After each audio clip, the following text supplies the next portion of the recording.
Greetings from Realty World Indy, and today we're going to be talking about how to give sellers a world-class experience. How to give sellers a world-class experience. Okay, first of all, why? Why should we care? Well, first of all, it's the right thing to do. Secondly, you will stand out among your peers, and it's always good to stand out among your peers, and it will help you get more listings and make more money. And isn't that what it's all about? And it will ensure that your seller clients get their money's worth. And we want them to feel like they've gotten their money's worth from a real estate transaction with us. So how do we go about delivering world-class experience for our sellers? Well, first of all, you don't get a second chance to make a good first impression. So the first impression that you make is going to be what time you arrive. So what I always do when I'm going on a listing appointment is I go to the neighborhood and plan to be in the neighborhood 15 minutes before the listing presentation. Now, I don't want to show up early to my appointment because the sellers are probably frantically cleaning their house and getting ready for me. So I'm going to plan to show up exactly on time. But during that 15 minutes early, I'm going to scout through the neighborhood. I'm going to drive around the neighborhood, take a look at any listings that are in the neighborhood so that I can talk confidently about those listings. And then I'm going to show up. I'm going to pull up in front of the seller's house at about 2 or 3 minutes till time for our appointment. I'm going to show up and knock on the door at precisely the time that we schedule for our appointment. I'm also going to dress well for my appointment. I'm either going to wear a coat and tie, or I'm going to wear a logo wear shirt or something of that sort. I want to make a good impression, and I want them to feel like I dressed up for them for this meeting that we're having. Okay? A professional listing presentation is essential. The more professional you are when you present to your client, the more they will feel that you're worth it, and the more they'll feel like they're having a world-class experience. So make sure that you have a good listing presentation and that you can present on your laptop or a tablet so that you're professional in what you're doing. And a quality, accurate CMA is needed. Now, you can use something like Cloud CMA. That's one way to accomplish that. The MyBoard BLC also has CMA capability. Nice thing about Cloud CMA, you can prepare a professional-looking, multi-page CMA that's branded to you in just a few minutes. I did one the other night for a listing presentation that I was going on, and it took me all of 15 minutes to prepare a 62-page listing CMA. And so that's a great kind of software to use for that.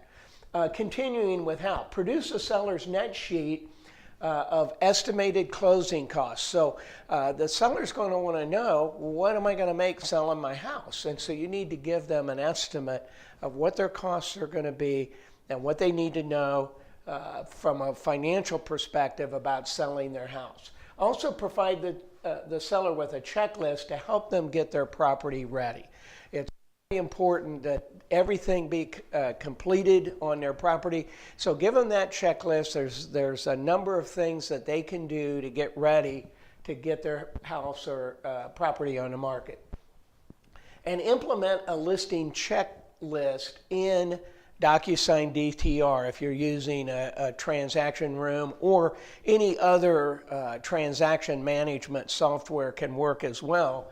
But set yourself up a listing checklist so that you don't forget anything that you need to do as the listing agent. Okay? And always, always, always use a professional photographer. There is a difference in the way your photos will work with a professional versus just taking pictures on your iPhone. Let me give you an example. This is a professional shot, shot by a professional photographer. It's nice and light. You can see through the windows outside instead of those just being all white. and it's a nice professional photo. This is a amateur photo. It's a lower resolution photo. It's not framed very well, and you've got these bright lights in the back, and that's just somebody who took a picture without really knowing what they're doing. And unfortunately, that's not the best way to showcase a house for a client. So use a professional photographer. Now, once you get the listing, don't make the listing active until the seller prep is complete. Make sure they've done all their part. If they're putting in new carpet, wait until the new carpet's in. If they're painting, wait until the painting is complete. If they're decluttering, wait until the decluttering is over. You don't want to waste those first few crucial showings with a property that's not yet ready to show. Also, don't make a listing active until all your pictures are uploaded. Everyone shops on the internet now. Some people have searches program that will send the listing out immediately to them because they're anxious to buy a property. And if there's no photos there, it really makes them frustrated. So don't have buyers frustrated, and don't make a listing active until you've gotten all those pictures uploaded. And make sure you put captions on your pictures. When I'm talking to buyers, a lot of times they say, this is a big pet peeve of theirs. What room is this? We've got a fireplace here, we've got some windows, a ceiling fan, but no description. This could be a bedroom.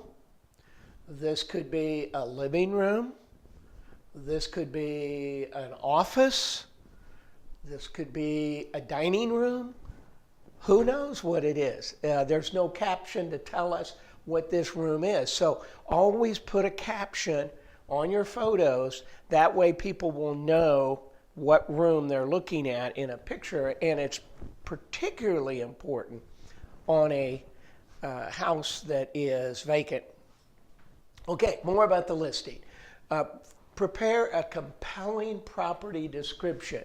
And watch out for abbreviations and industry lingo. We think that buyers know all about our industry and the lingo that we use. And the reality is some do and some don't. And so it's a good idea to have your property description written for the ultimate buyer or your buyer prospect. And so leave off the lingo that only other agents may understand and put a good description in there for the potential buyer. One thing you can do too is you can use Imprev, automated professional marketing materials. So you can prepare professional marketing materials for your listing. And this is very important. Things like flyers, things like single property websites, video tours of the property, things of that sort. And an organization called Imprev, it's part of the Realty World Tech Pack. And it is a great way to prepare marketing materials that are automated. So when you enter a listing into the BLC, it will show up right away. Communication is key to working with sellers. Communicate, communicate, communicate. You really can't communicate too much with your sellers. They need to know what's going on. Determine what method your client prefers. Do they prefer email? Do they like text? Would they prefer a phone call from you? How would they like for you to communicate with them? And then give them a market update report on a weekly basis. Let them know what's happening in the market relative to their listing. How many showings have they had? How many looks did they get online? What other properties may have sold? Why did the agents choose those properties over yours? Things of that sort. Feedback, summary. It's great to give an update report on a weekly basis. Call at least every other week to chat about progress. So if they said up here that they want an email, you could do the email report. But every other week, at least call and just chat about how things are going, what their thoughts are about the property if it hasn't sold yet. Now, once you get an accepted offer, how do you get to the closing? Well, first of all, present all offers and prepare a seller's estimated net sheet for each offer. That way the seller can gauge what their net proceeds on the sale is going to be. Once an offer is accepted, continue to give the seller progress reports. Call them weekly and just let them know what's going on, anything that you've heard from the buyer's agent. Keep them updated with that. And implement a closing checklist in your digital transaction rooms or your transaction management system. And that way you won't forget or leave anything undone. Also, send the seller a closing checklist, things that they need to do. So things that they might need to do to prepare for the inspection and for the appraisal. And prepare the seller for that. Make sure that they have the fuse panel open, the breaker panel open and available for the inspector to be able to get to it. If you don't want a box or things in the garage that are going to block that that panel for the inspector. Same thing for attic access. The inspector needs to access the attic, and so the seller should make sure that they have that access available. Same thing for crawl spaces, things of that sort. And also, if there's been any new mechanical things, then point that out to the inspector. You can even leave a little note. Same thing with the appraisal. If there have been upgrades to the property, let the appraiser know about those. That'll help get a better appraisal. Keep emotions out of the inspection response. Sometimes inspections are where the deal can fall apart. And part of that becomes emotional. People get emotionally involved, and then they decide that from an emotional perspective, they want to back out of the deal. So try to keep emotions out. Try to keep the focus on getting to the closing table. And after the sale, don't forget to thank your seller and ask for referrals. Make sure you ask for referrals and request a review. Part of the tech pack for Realty World is the Reach 150, and it's an online review system. And you can request a review of your client, your seller client, and they don't have to log in, they don't have to create a password. You'll send them a link and they'll just simply give you a review online. And it's a great way to get other referrals. And go to the bank and cash your hard-earned check. You deserve it. So now you know how to give sellers a world-class experience. If you would like to contact us, feel free to give us a call at 317-324-8331, or you can visit our website at www.realtyworldindy.com. Thank you for watching today, and if you'd like to see more videos like this, please subscribe to our YouTube channel. Hope you have an awesome day today.